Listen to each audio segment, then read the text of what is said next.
वतन, जय वतन, जय वतन, जय वतन। अस्सलाम वालेकुम सामीन, ये आवाज़ थी कश्मीर में गोरीला जंग के बानी शहीद आज़म मोहम्मद मकबूल भट्ट की। मोहम्मद मकबूल भट्ट शहीद मकबूजा कश्मीर के ज़िला कुपवाड़ा के गांव तरीगाम में 18 फरवरी 1938 को पैदा हुए।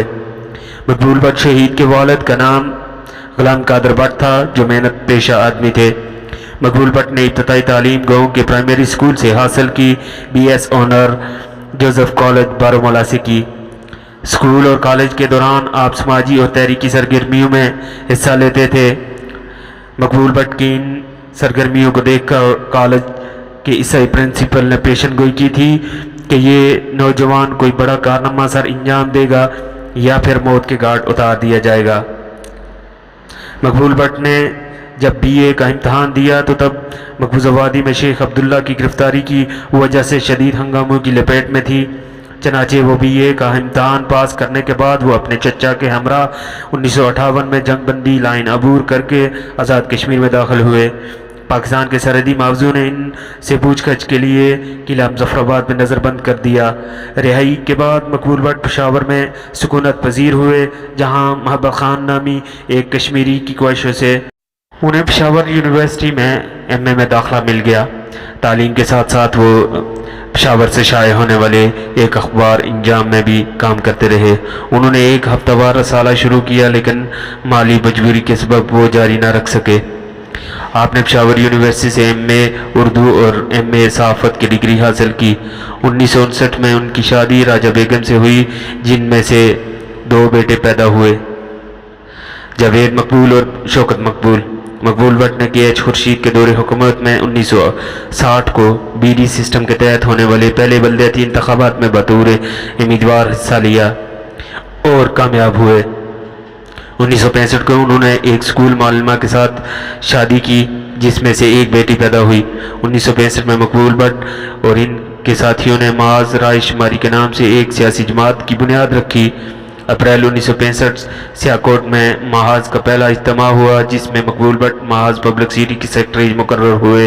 महाज से फारुग होने के बाद मरकजी अहदेदारों ने सियाकोट और जम्मू के दरमियान सुचील के बॉर्डर पर जाकर मकबूजा जम्मू कश्मीर की मट्टी हाथ में उठाकर हल्फ उठाया कि वो इस धरती की इज्जत और आज़ादी के लिए जान की कुर्बानी से भी दरेग नहीं करेंगे। मकबूल भट्ट और इनके एक दोस्त अमानुल्लाह खान 13 अगस्त को महाज के एक खुफिया Askari wing national liberation front की बुनियाद रखी, जिसके क़याम का मकसद ये था कश्मीरी नौजवानों को तरबियत देकर भारतीय मकबूजा कश्मीर में काबज़ भारतीय अफवाज के ख़िलाफ़ लड़ने के लिए तैयार किया जाए। मकबूल भट्ट ने NLF के प्लेटफॉर्म से कश्मीर की आज़ादी के लिए मुसल्लह जदोजहद का नज़रिया पेश किया, क्योंकि उनका ख्याल था कि आज़ादी मांगने से नहीं मिलती बल्कि गाज़ब से छीन कर लेनी पड़ती है। उनका कहना था, जब तक कश्मीर हथियार नहीं उठाएंगे, काबज़ भारतीय अफवाज के ख़िलाफ़ नहीं लड़ेंगे, इस वक्त तक कश्मीर की आज़ादी का ख्वाब पूरा नहीं होगा। चनाचे भारत के ख़िलाफ़ गोरीला जंग का आगाज़ करने के लिए वो जून 1966 में अपने चंद साथियों में मेजर अमानुल्लाह खान, सूबेदार काला खान और औरंगज़ेब, जिनका तल्लुक़ गिलगित से था, के हमरा जंगबंदी लाइन अबूर करके वादी के शहर में दाखिल हो गए, जहाँ वो 3 माह तक खुफिया तंजीम साजी करते रहे, नौजवानों को फ़िक्री तरबियत देते रहे। बिलाखिर मुखबरी पर वो अपने साथियों मीर अहमद और काला खान के साथ गिरफ्तार हो गए। उन्हें सेंट्रल जेल श्रीनगर कैद कर दिया गया। उनका एक साथी औरंगज़ेब, जिनका ताल्लुक गिलगित से था, इस मार्के में शहीद हुए। मकबूल भट्ट और उनके साथियों को बगावत फैलाने का मुकदमा चलाया गया। कश्मीर के हाई कोर्ट में एक हिंदू जज ने उन्हें सजाए मौत सुनाई। मकबूल भट्ट ने सजाए मौत सुनाने वाले जज को अदालत के कटहरे में मुखातब करते हुए कहा था कि जज साहब, कोई ऐसी रस्सी अभी तैयार नहीं हुई जो मकबूल भट्ट की फांसी का फंदा बन सके। उन्होंने 9 दिसंबर 1968 को अपने 2 साथियों मीर अहमद और चौधरी यासीन के हमरा श्रीनगर जेल में सुरंग लगाकर राह फरार इख्तियार की और कई रोज़ बर्फ़ के पहाड़ों को अबूर करने के बाद गाजी नेक छम के रास्ते से आज़ाद कश्मीर में दाखिल हुए, जहां इन्हें पाकिस्तान की खुफिया एजेंसियों ने गिरफ्तार कर लिया और भारतीय एजेंट होने का इल्ज़ाम लगाकर मुजफ्फराबाद के किला में कैद कर दिया। اس میں مقبول بٹ اور ان کے ساتھیوں کو سخت اذیتیں دی گئی، لیکن رائے آزادی کے ان مت والوں کے حوصلے بلند تھے، ثابت قدم رہے۔ کچھ عرصہ قید میں رہنے کے بعد پھر رہائی ملی اور پھر آزادی کشمیر میں سرگرم ہو گئے۔ 1969 کو مقبول بٹ محاذ رائے شماری کا مرکزی صدر منتخب کیا گیا۔ 31 جنوری 1971 کو دو کشمیری نوجوانوں اشرف قریشی اور ہاشم قریشی نے بھارت کا گنگا طیارہ اغوا کیا اور لاہور لے آئے۔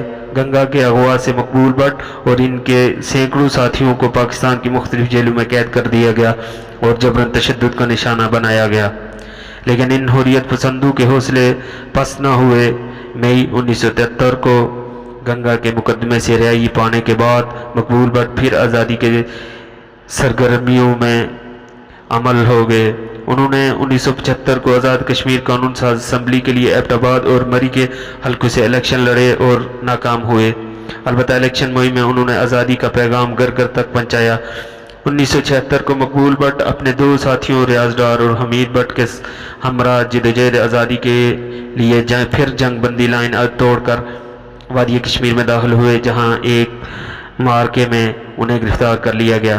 گرفتاری کے بعد انہیں کچھ عرصہ بعد تہاڑ جیل منتقل کیا گیا، جہاں بھارتی سپریم کورٹ نے ان کی سابقہ سزائے موت بحال کر دی اور پھانسی کا فیصلہ سنایا۔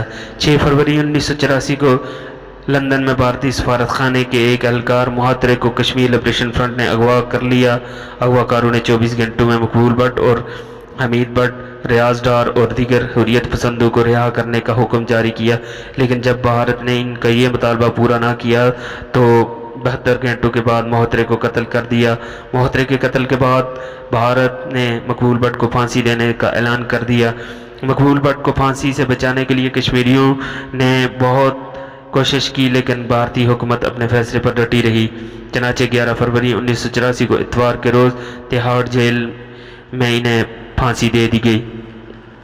پھانسی سے لٹکے مقبول بٹ کے آخری الفاظ تھے، میرے وطن تو ضرور آزاد ہوگا۔ مقبول بٹ کی لاش ان کے خاندان کے حوالے کرنے سے انکار کر دیا، چنانچہ جیل میں مسلمان قیدیوں نے انہیں وہی جیل کے احاطے میں دفن کر دیا۔ کشمیر کی جدوجہد آزادی میں مقبول بٹ شہید کو بہت اعلیٰ مقام حاصل ہے۔ بلا شبہ مقبول بٹ جو عزت کشمیر کی نئی نسل میں حاصل ہوئی وہ کسی کے حصے میں نہیں آئی۔ اسی کے ساتھ اپنے میزبان عتیق الرحمن کو اجازت دیجیے۔ اللہ نگہباں۔